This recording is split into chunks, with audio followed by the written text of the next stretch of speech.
So you have heard about University of Waikato, but I think I'll just highlight some facts around here which are critical for an international student to know while you choose a destination to study overseas. We are one of the public universities in New Zealand and got established in 1964. We have two campuses in the country, one in the city of Hamilton, which is the fourth largest city of New Zealand. And we also have a campus in one of the fastest growing city of New Zealand, that is Taronga. The beauty about Waikato location is our proximity to the city of Auckland. That makes it the best part, because even if you are unable to be there in a city which is super expensive, but you're still coming to Hamilton, which is very well connected, you are able to save a lot on your living expenses as well. With that note, let me take you inside on some of the very interesting facts around the University of Waikato today. We are one of the 8 universities in New Zealand, as I said, with more than 12,000 plus students on campus as of today, out of which there are 3,000 plus international students studying at the university from 60 different nationalities. So it's a diversity and uniqueness at the university, which is known as the culture inclusiveness for international students. Living expenses are definitely far lower in comparison to Hamilton and Taronga. And what is critical for international students? There are two aspects. One is your learning experience, and second is, does university support you for your employment? So the answer to both these questions is yes. So as a university, we have been officially ranked in the 90.3% in the student satisfaction survey, which is far above than the average, which is 83% globally and 86 within New Zealand. So we are far, far ahead. Most of our qualifications, both at the undergraduate and the postgraduate level, include internships, and our graduates get into an employment opportunity within a year as they're completing their qualification. Rankings do make an important aspect of decisions. I'm sure when each one of you at some point of time decide into this university, should I choose this? It's very important for you to align how the university looks in the global education network, because some of you, this could be your last degree. Some of you would like to carry that alum tag with you. And with that note, we are ranked amongst the top 350 universities in the world as of today. We're officially ranked at 331 and number one in New Zealand for citations for per research paper as per the latest QS rankings of 2023. We are also a QS 5-star rated university, which further aligns to the outcome of research, satisfaction, employment for international graduates. The business school at university is ranked number one in New Zealand and amongst the top 100 to 125 in the world. I know it's all about education. I'm going to definitely talk about that in next, exactly, I would say 3 minutes from now. And before we get you into Faculty of Education, where we are in the world ranking, what we do, it's always good to get a glimpse of who we are as a university coming in all the way from New Zealand. So I'm going to play a quick video here. Kia ora mai tātou. Nau mai haere mai ki te whare wānanga o Waikato. At the University of Waikato, we are more than just a place for education. We are a community, a place of belonging and connection, a place where you matter. Ko te tangata, for the people is who we are. Our two vibrant campuses in Hamilton and Tauranga are located in New Zealand's fastest growing cities, close to beautiful beaches, mountains, lakes, and nearby cities. At Waikato, we have smaller class sizes, which means accessible lecturers.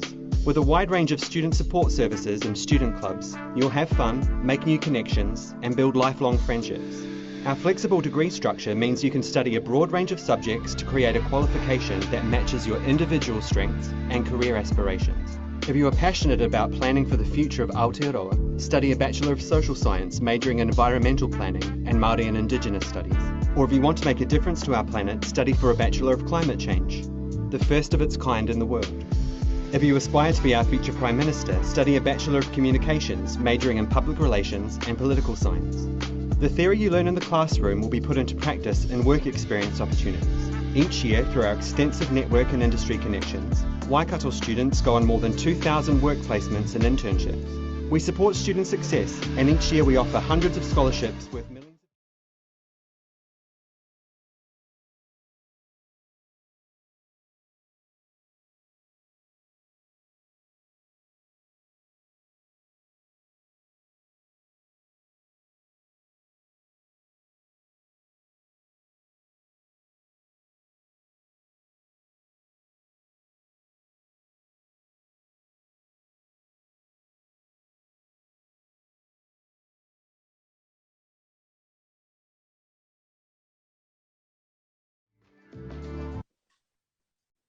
I'm sure that would have given you a glimpse about what University of Waikato is as a diversified university with covering all the subsets of qualifications at each level. And with this current slide, you get a feel that we are not only into education or teaching, but as a university, we offer a diverse set of qualifications for international students to choose in. So some of you might be, some point of time, might have a family member or somebody else who might be looking for courses in ICT, one of our expiring sectors out there, or a business. You can all jump in with set of qualifications coming in. Coming to the session and what makes Faculty of Education the most popular one at Waikato, we are currently ranked amongst the top 150 in the world for education. So whether you talk about qualifications in teaching, whether you call about qualifications at the School of Education, which is non-teaching, we are consistently ranked amongst the most competitive universities in the world.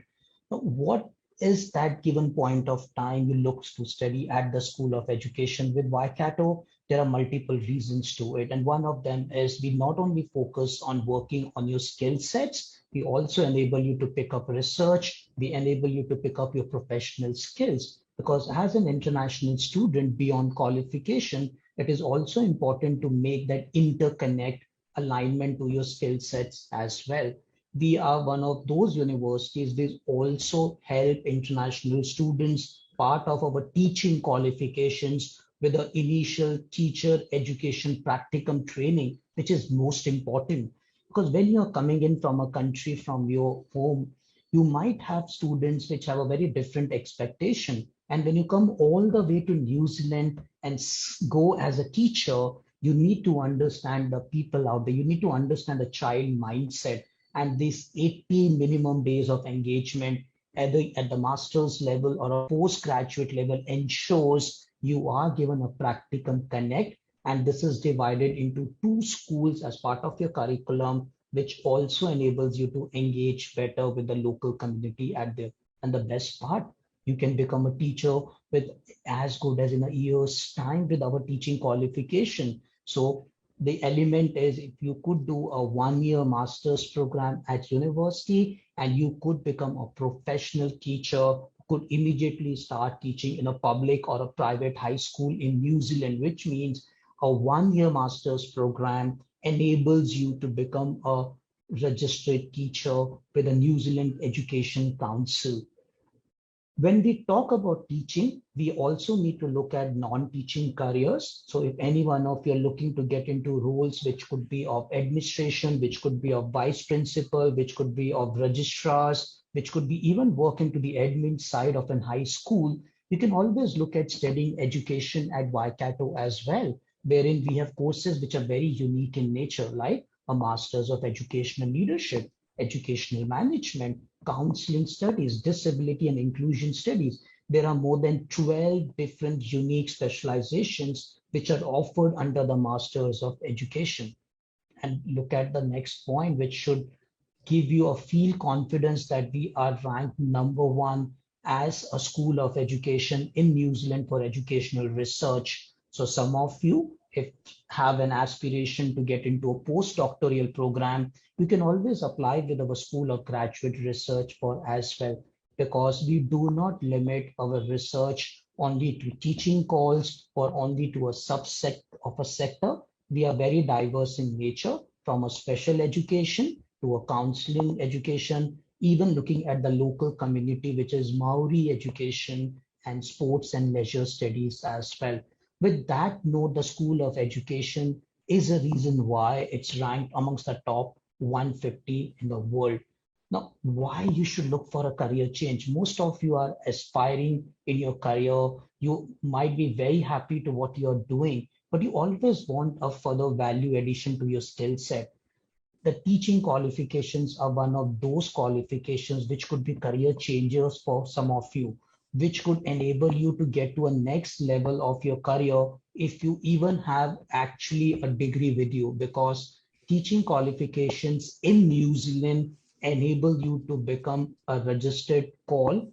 And most important, which Vandana said about a green list word, qualified teachers are in the high demand, not only in New Zealand, it's around the world. So at some given point of time, you think I've got my settlement in New Zealand, but I want to explore some other country. Teaching qualifications stead good with that particular future as well. And coming to the university, our faculty of teaching offers 4 different levels of teaching qualifications. So we have a bachelor's of teaching, which is offered at the primary and at the secondary level. So some of your, if the students who are attending, if you're in high school or you're at a stage of attempting an high school examination, if you study our bachelor's of teaching program, you become eligible for a registration post completion, which means at the age of 20, you can become a registered teacher. You can start teaching, and that can lead you for a long-term settlement, which I'm sure one will talk as we progress in this webinar. When we talk about mature applicants, when we talk about graduates who are very unsure, some of you would be very doubtful. Oh my God, how can I be a teacher? I've got my degree in English honors. I've got my degree in science. I'm a pharmacy student.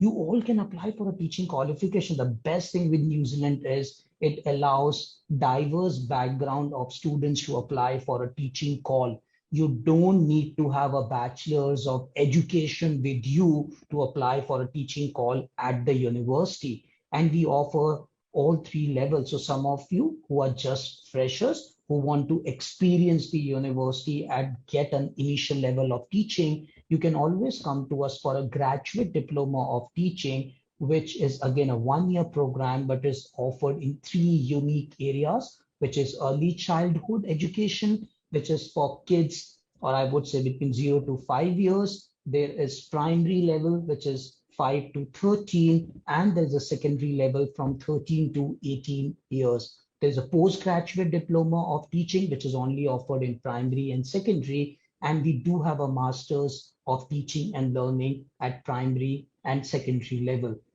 Now, when we say early childhood, primary, and secondary, these are the levels of education. So at each level that you study, that's the level of teaching opportunity you can apply back in New Zealand. And all our programs leads to a registration, which enables you to get sorted and pick up a career out there with the teaching opportunities. Now, why and how teaching works? There are entry requirements. As I said, if you are coming in from a background which could be not relevant to you, you can always apply for a teaching call at the university. The most important factor you should keep in mind while applying at the university, I would say, are very simple two. One is your English language score. Even if you're coming in from a country where you would speak English, you will connect with people in your language, but still you are going to teach students who are New Zealanders, who are people who have experienced a different level of education, and to understand their mindset, to make a connect, to make a rapport with them as part of your teaching skills, we expect students to have an IELTS score of overall of 7 with no band less than 7. And if you're attempting a Pearson test for English, we will expect you to an overall score of 65 with no band less than 65. The teaching qualifications at university have only one intake in a year, and I would say that's the best time because now the admits are open. So our admits have already opened for the Feb 2023 start. So if some of you are excited to come to New Zealand for a teaching call, get registered. I would say just touch base with teams of immigration advisors so you can start your application process. And we do not charge any application fee for international students. So you can get your applications assessed, see and move in that direction. Now, can you get into teaching calls at Waikato? The answer is yes, but you need to clear two steps, which I'm going to highlight now. One, for every teaching student whose application is shortlisted, we expect that student to go through an aptitude test, and there is a followed by a faculty interview. So if you're able to clear an aptitude test and a follow-up interview with the Faculty of Education, you receive your formal offer letter, which enables you to start your application of applying for a visa with the Immigration New Zealand. And don't get scared. These tests are not those rocket science. They're very simple. We do have samples of these tests uploaded on our website as well. You can always go through and attempt them to see where you are. An interview is just about you. It's about what's there in a curriculum vitae, what is that you are bringing in, and that's where you make those connections with the faculty and explaining them why would you come for a teaching call and how it will enable you to enhance your skill sets. That's it. If you're able to do these two things right, the university is more than happy to welcome you as an international student with the Faculty of Education. I'm sure at some point of time, scholarships are very important factor which enables students to decide whether I can get into this university. Does this scholarship can help me to fund my portion of my studies? Does the scholarship can help me to be amongst those set of merit-based ones? Yes. So the University of Waikato has an international scholarship award, which is purely based on academic merit. We do not have any automatic bursaries. So if any one of you receive your formal offer letter from the university, you can apply for a scholarship.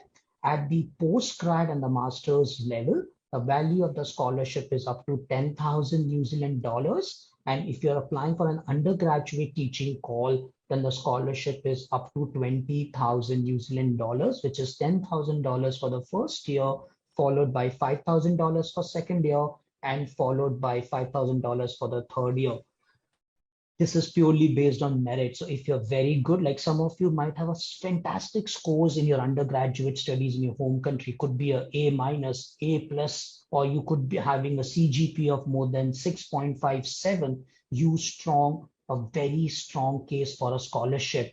For undergraduate students, students might have a good percentile of, let's say, 80% or more. Or if you're coming from an IB diploma, you might have more than 30 points. You make a strong case for scholarship. So I would encourage all students who are attending this webinar today, whatever stage of career you are in, if you're looking to come forward for a teaching call to New Zealand, apply, secure an offer, apply for scholarships as well. That's your right opportunity to come all the way. Before I get you into the last half of the presentation, which will be 2 minutes from my side, it's always good to listen how the student experienced while he or she was at the Faculty of Education doing a teaching call. Communication, those are all the skills that you'll need to be a good educator.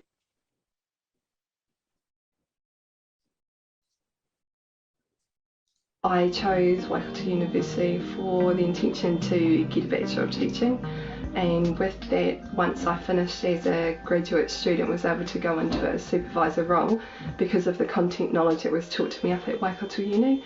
A teacher needs to have fun along the way.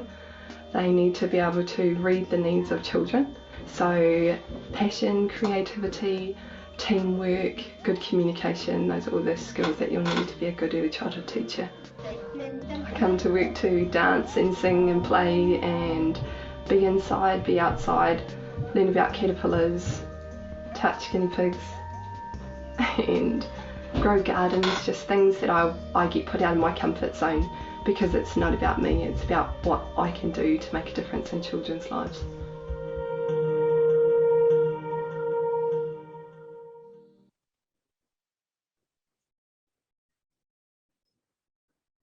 So I'm sure you heard a very important aspect of that video, which said, and I'm quickly turning on my screen for the last two slides, that it's not about making difference to the ourselves, it's about making the difference to the child. And that is what the teaching calls means for everyone who comes over.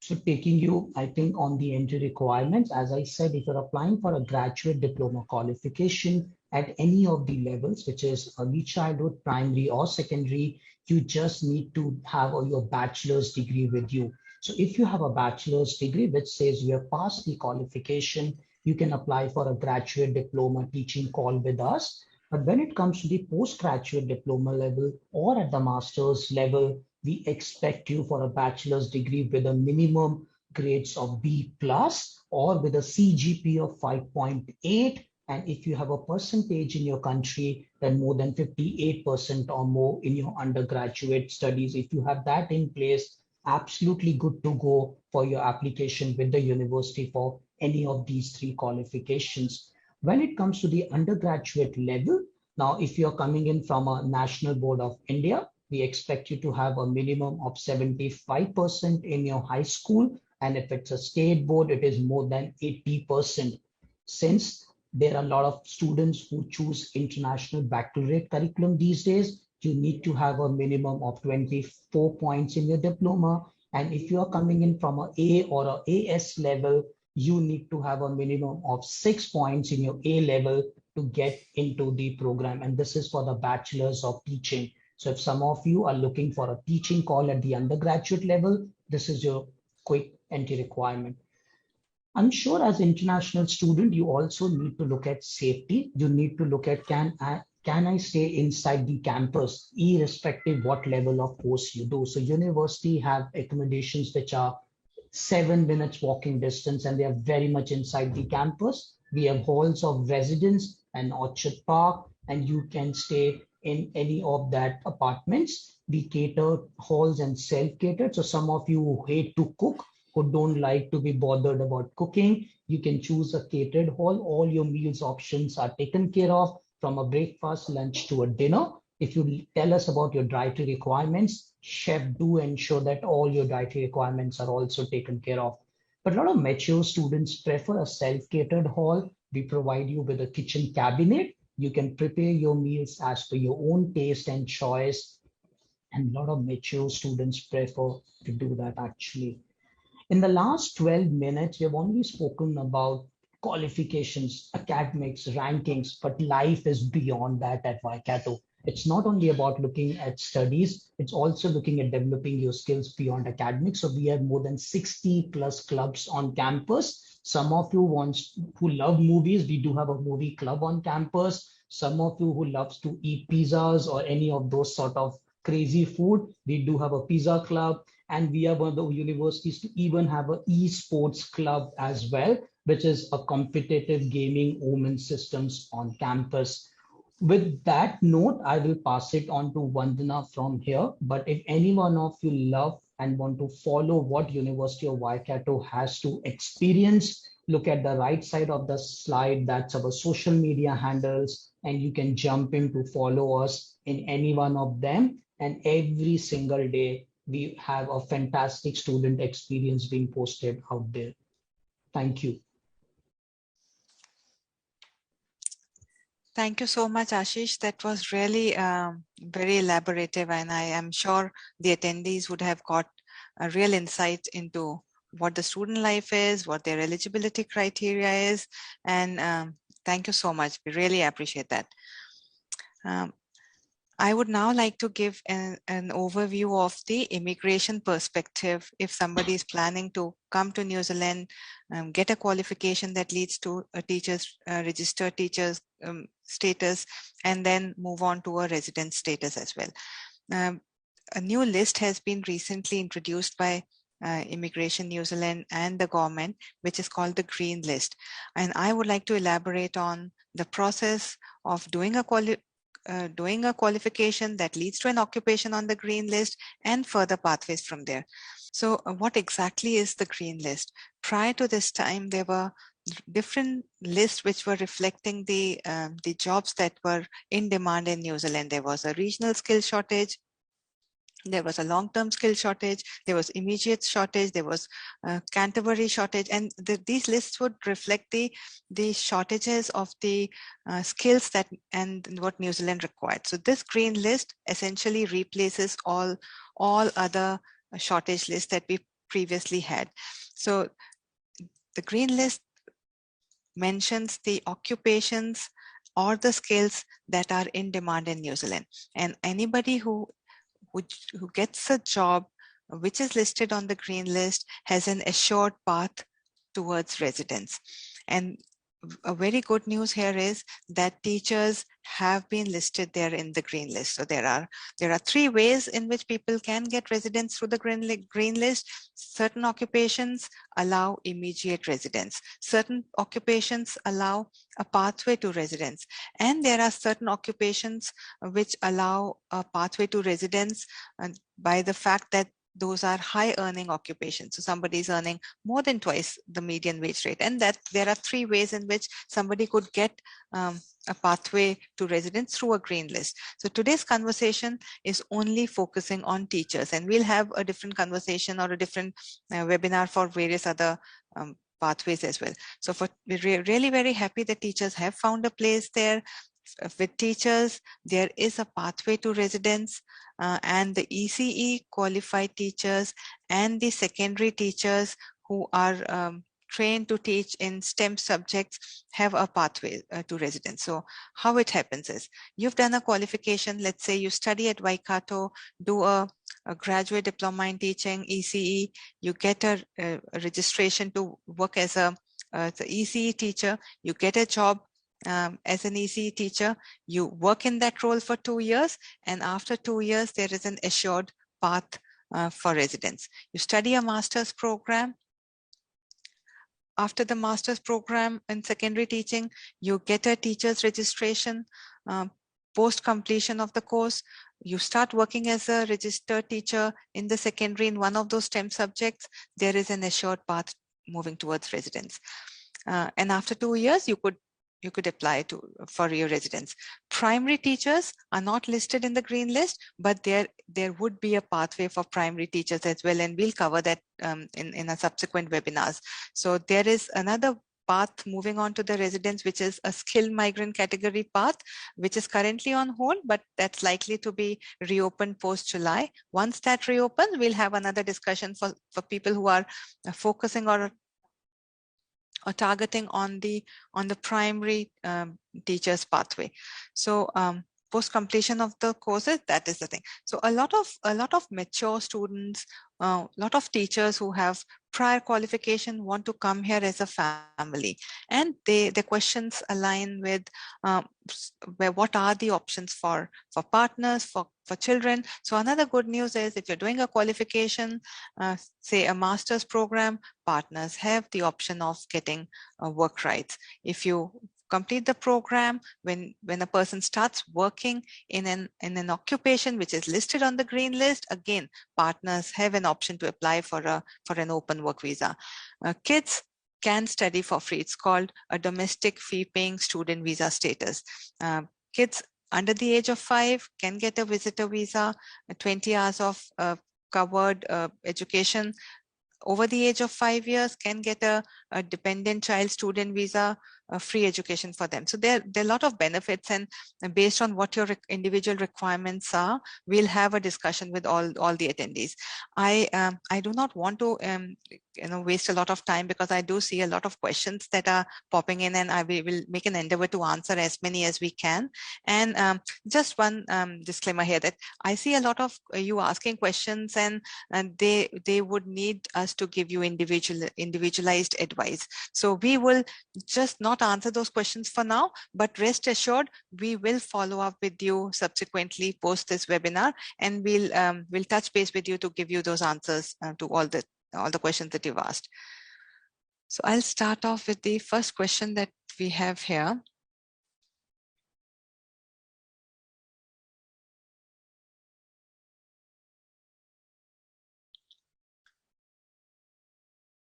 What is the international fee for Masters of Education? So Mr. Ashish, if you could please take this on. Thank you. So Masters of Education is a 18 months degree. So any one of you looking to apply for a Masters of Education program, please note you should have a Bachelor's of Education degree with you from your home country. That's mandatory for a Masters of Education program, which is not the same case for teaching, point one. Now, being an 18 months master's degree, it focuses on two elements. One, the first year is towards the course of study, and the last 6 months is research component. So depending on the subject choice you choose, you do your research with the faculty.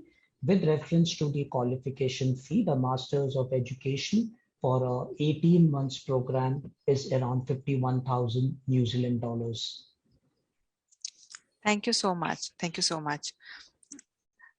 So another follow-up question that I have from another attendee is, are the clubbing scores accepted? So what this question, I understand what it means is, if somebody is unable to get 7 bands in each module in one attempt, can they appear again? And if in the second attempt they did manage to get the score in the modules that they missed first time, can the scores be clubbed? Yes, absolutely. So we do accept clubbing of English language score, whether it's a Pearson test for English or whether it's the IELTS. Yes, it's very much possible. Yes. We have another question here. After completing masters, do the government provide us a license for teaching? Yes, the answer is yes. It's not the government. Basically, there's a New Zealand Education Council, the body which accreditates the teaching profession. So once you complete your qualification, whether it's a Masters of Teaching and Learning, whether it's a graduate diploma in teaching, or even a PG Dip in teaching, all these 3 qualification leads to a registration. So once you finish your qualification, you have your provisional registration approved for 2 years. And as soon as you complete your local experience of that time tenure, it leads to a permanent registration. So you can immediately start teaching with your provisional registration. Absolutely. Thank you so much. We have another question here which says, what is the maximum age to apply? I think that's a really good question, because we in New Zealand really value people coming at any ages.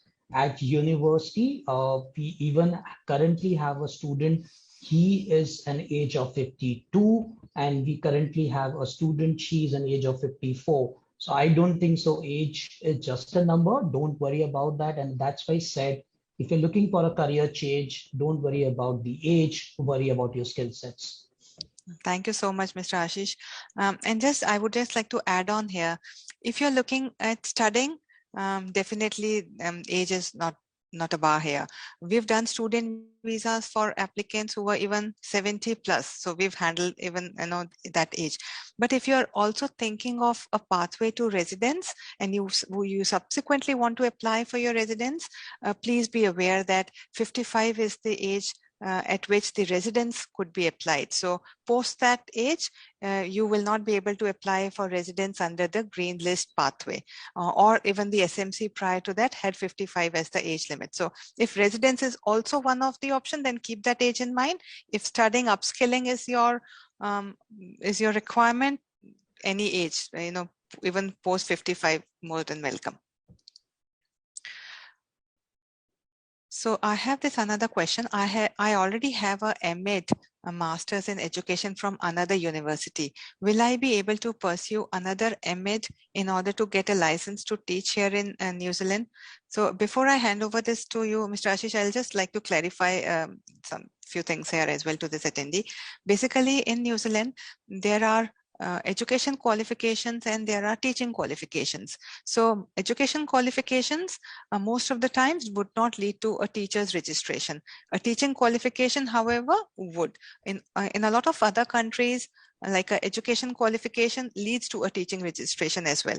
So if you've done a master's in education and now you're thinking of teaching here in New Zealand, getting a teaching registration, definitely you could do another master's, probably master's in teaching, which leads to a teaching registration, and that gives you a reason to study another master's again. So over to you, Mr. Ashish. You would have seen this happening a lot in the university. Yes, no, you're absolutely right, Vandana. So, student, if you have already done a master's of education and coming again for a second master's of education, you cannot teach because master's of education does not lead to an initial teacher registration. Masters of Education is predominantly targeted for students who are looking for an administrative area of work in high schools, or they are looking to get into research careers. Even if you want to pick up some opportunities with government or NGOs, you can always do that as well. But if you're very focused on teaching and want to take a shift in your career, then post completion of your MED, which you've already done, you're more than welcome to apply for a Masters of Teaching call at the university. No, thank you so much. We have this another question from the attendee. As an Indian teacher, how can I know the qualifications requirement? So over to you, Mr. Ashish. So you don't need to worry about that. And that's where the team immigration advisors will come and support you. So they will assess the initial documentation element of you, where they see whether you have completed your bachelor's degree in India or no. If yes, then you are straight away eligible. So if your bachelor degree is in any stream and it has a CGP of more than 5.8 or a percentage of 58, you will be eligible to apply. Now, what happens is it depends what level of qualification are you applying. So if you're applying for a secondary one, there are certain specific 13, 14 subject areas. So if you would want to pick up any one of them, you can do that depending on the kind of relevant experience you have. And if you don't have the relevancy, then what subject area would you like to choose it? That simple it is. Thank you so much. We have this question which says that should the green list occupations be offered by an accredited employer? Is that a must? What if the job offered is not from an accredited employer? So see, what I would like to clarify here is when we say that you need to work here in New Zealand for 2 years before you could have that pathway to residence, definitely the employer has to be an accredited employer. Things have changed here in New Zealand, and from 4th July onwards, all employers have to be accredited if they have to hire migrants. So you really don't have to worry on that, because if you are working as a registered teacher, rest assured all the teaching places, the education providers, the schools, they would be accredited, and that's not something that you should be worried of. I'll move on to another one. Is NZQA process compulsory to apply for the course? So over to you, Mr. Ashish, for this. No, the answer is very simple and said no. So at the stage of application, it's not mandatory. So you can always submit that at a later stage, but your application process does not take a break if you don't have the NZQ assessment with you. The application will be still processed. Thank you so much. There's another question which says, should I need to have IELTS assessment if I have all my 4 degrees related to English language and literature with the medium of study and instruction in English language? So I'm really sorry. If you would have applied for some other qualification, faculty would have really looked at giving you an English language waiver. But when it comes to teaching, the challenge is because the Teaching Council, the body which looks at the registration, which is known as your New Zealand Education Council, they have put a clause where the English language requirements are mandatory for international students. So to come on this program, you need to give any of those tests, which could be either an IELTS or a Pearson test for English. And I'm sure, don't worry, if you could just put in a bit of time on its learning, you will get through that score. Yeah, but it's required in one short word. Thank you so much. I have this question which says, if I am doing a graduate diploma, can the dependents get the facility to come too. So definitely yes. So if you're coming here on a student visa, partners and children can come along with you. They could come on a visitor visa or a work visa. Really depends on the course that you have enrolled in. And if we talk about the teaching qualification, prior to the green list announcement, there was the long-term skill shortage list, and any qualification from level 7 onwards, if the qualification was on the LTSSL list, the partners did get work rights. So we await a formal clarification on this, but if given, then probably we'll clarify on the work rights. But considering the fact that you're studying a qualification which leads to an occupation on the green list, most likely it would be in a favorable outcome. And the list also clarifies that even though most of the workers, their partners, may have to apply for work visa on their own right, but those occupations which are listed on the green list, their partners will get open work visa if the partner is working in an occupation which is on the green list. So don't worry, there would be a pathway for partners and for kids as well. So there's another question: how many years of gap is considered for the course? So anything that that you would see, Mr. Ashish, when confirming the admission? Sure.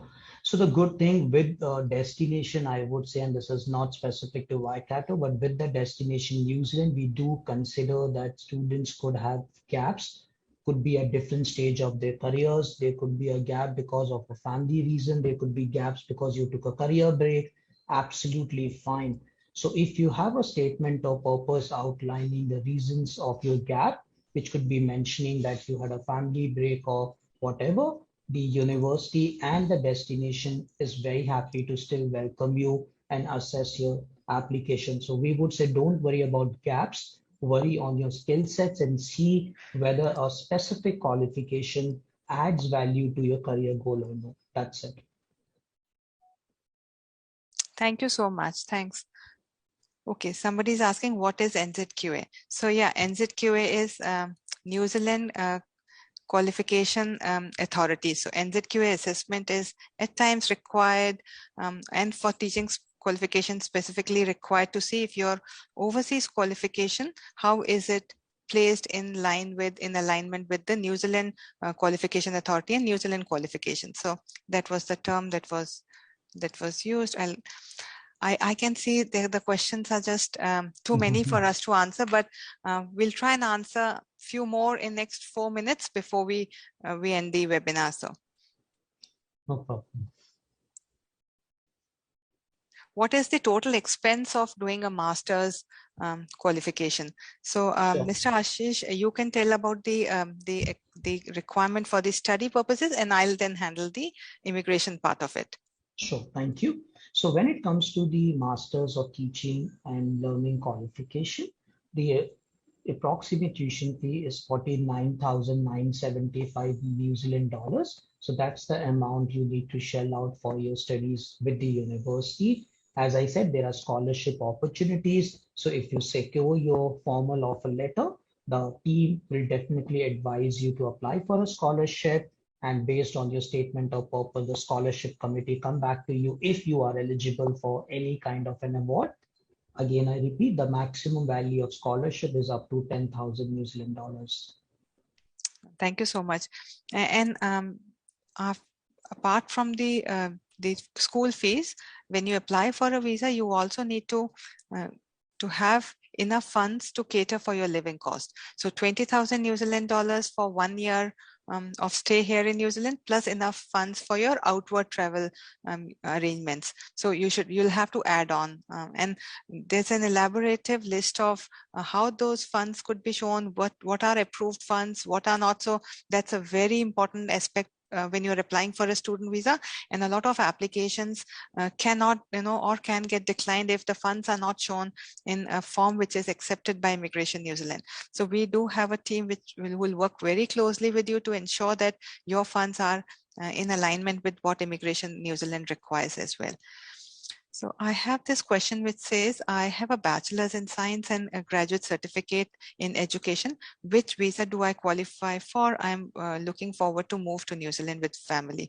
I'll just give the visa options, Mr. Ashish here. So if you've done a bachelor's and you're thinking of coming in teaching here in New Zealand, and if you select a master's in teaching, your partner, while you are studying, gets a partnership-based work visa.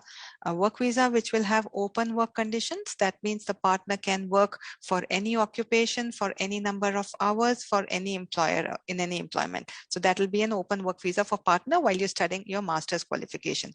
When you complete your master, and your dependent children above the age of 5 years could get a dependent child student visa, and below the age of 5 could get a dependent child visitor visa.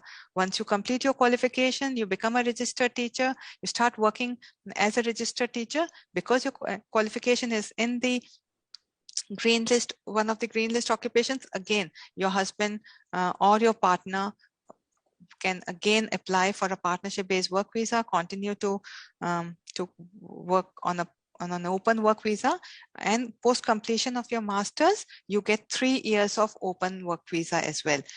And again, the kids during this additional 3 years can study for free if they are more than 5 years. So definitely, if you are looking at moving to New Zealand with your family, doing something which makes you a registered teacher, definitely this is an option which you should consider. Any specific question, Mr. Ashish, that you would like to answer? We would not be able to answer a lot, and we are overwhelmed by your response, attendees. No We'll problem. ensure that we do answer your questions, and we send you these answers post this webinar, but we may have to finish it and will not be able to answer all those questions live. Perfect. No specific, but if you want to pick up anything specific, because you are looking at questions. Okay. So if there is anything specific, I can happy to jump in here. There could be some very common questions. We can leave that, but Okay. the ones, if you think are unique ones, we can quickly pick So up one or something two that we last have not questions. covered. I can see there's one Yeah. question. Can I work while I'm studying? So yeah, we Yes. did not cover this up. Yes, while you're studying, and the students do get part-time work rights. You could study 20 hours a week post completion, and during your scheduled holidays, during your summer break, you could study. You could work full-time as well. So there are work rights on your student visa. So yes, that's something that we can do. I think we'll answer the other questions individually. Thank you so much, Mr. Ashish. It was a pleasure having you. We kind of stretched the webinar, and really appreciate your patience and answering in detail to all the questions. No problem. Thank you, Vandana and Himanshu ji, for the session today. And thank you to all the attendees. You have been quite patient enough to listen to us for last 60 minutes. So we really appreciate. I think one key aspect of today's session, I take it away, is that you all have a fantastic career opportunities in New Zealand. It all depends on what stage of career you are coming in. And definitely you need immigration advice. So don't just look at study advice, but definitely look at taking your advice from people like the team at Immigration Advisors, who can support you and mentor you, not only for your student visa, but for a long-term settlement as well. With that note, thank you very much. Looking forward to see some of you on campus very soon by the start of next year. Till then, stay safe and take a very good care of yourself. Thank you very much. Himanshu, you're on mute. Thank you. Thank you so much. I think I'm back at the right time. Thank you. Thank you, Ashish. Thank you, Vandana. No problem. And Thank really you. appreciate our huge audience, and thank you for your question and answers. Thank you. Bye-bye. Thank you, everyone. Thank you. Thank you. Bye.